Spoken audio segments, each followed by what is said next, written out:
Assalamualaikum warahmatullahi wabarakatuh. Teman-teman semua, bertemu lagi dengan saya Desi Dahliani dengan NIM 2313400078 dari jurusan Bimbingan dan Konseling Islam Fakultas Dakwah Universitas Islam Negeri Sultan Maulana Hasanuddin Banten.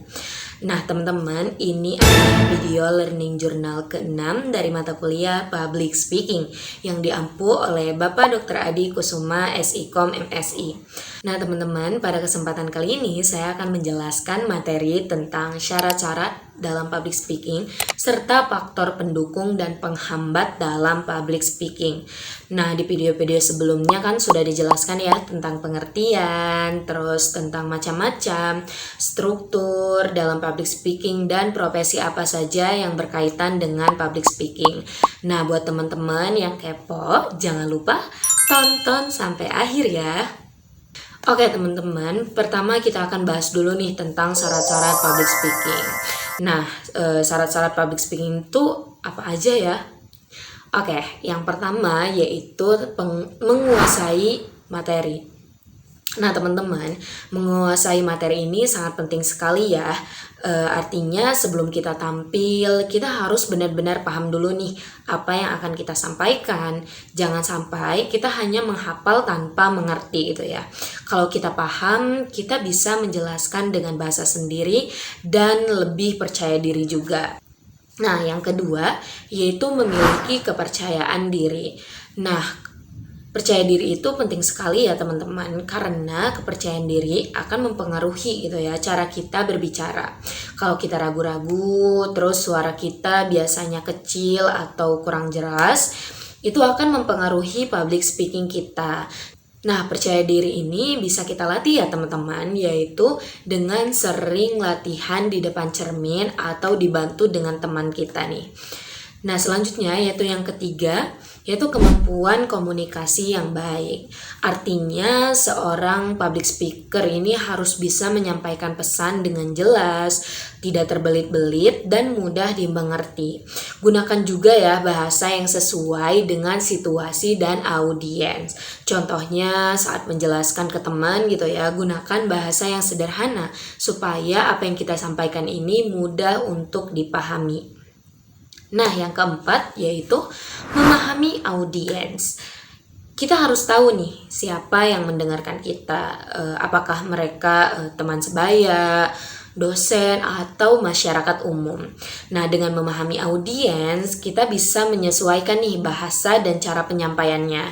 Misalnya audiensnya santai gitu ya, kita bisa sedikit lebih fleksibel dalam berbicara. Sebaliknya ketika audiensnya itu formal ya kita juga menggunakan bahasa formal seperti itu. Nah yang kelima yaitu penguasaan bahasa tubuh.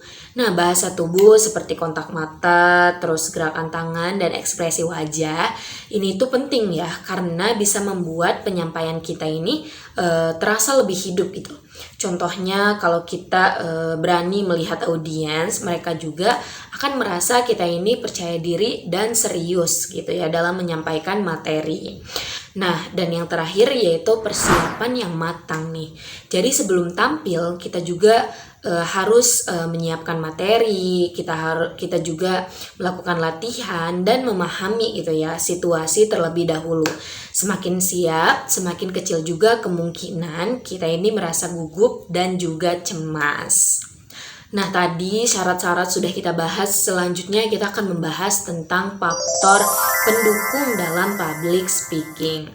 Nah jadi faktor pendukung dalam public speaking itu apa aja ya teman-teman? Yang pertama yaitu latihan yang konsisten.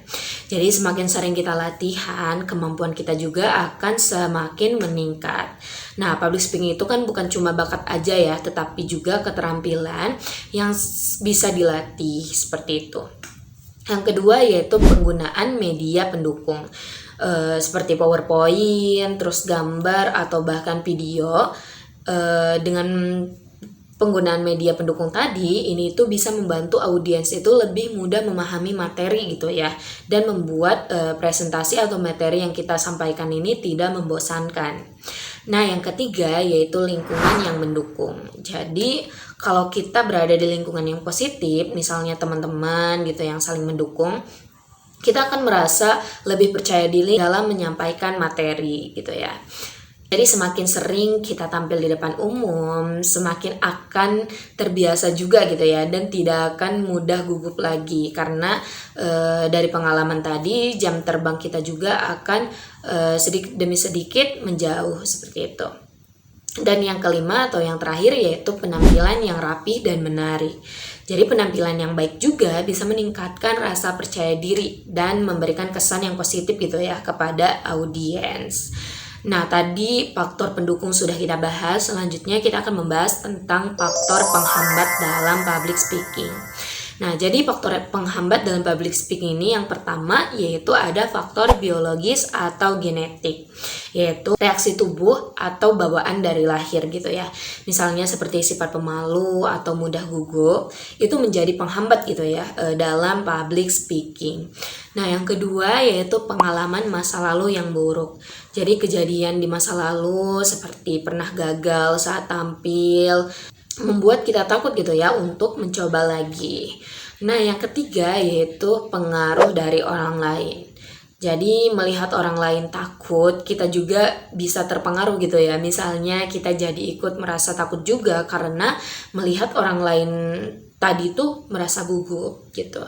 Nah, yang keempat yaitu tidak terbiasa berbicara di depan umum. Karena jarang latihan, kita jadi merasa canggung, gugup, cemas, dan tidak nyaman gitu ya saat berbicara di depan umum. Nah, yang kelima yaitu tidak menguasai materi. Lagi-lagi ya, seorang public speaker itu harus menguasai materi gitu ya yang akan disampaikan. Karena dengan tidak menguasai materi ini bisa membuat kita itu berhenti di tengah-tengah atau bingung nih saat berbicara gitu ya. Karena ya tadi kita tidak menguasai materi, jadinya bingung apa yang harus kita sampaikan. Nah, yang keenam yaitu tidak melakukan kontak mata dengan audiens.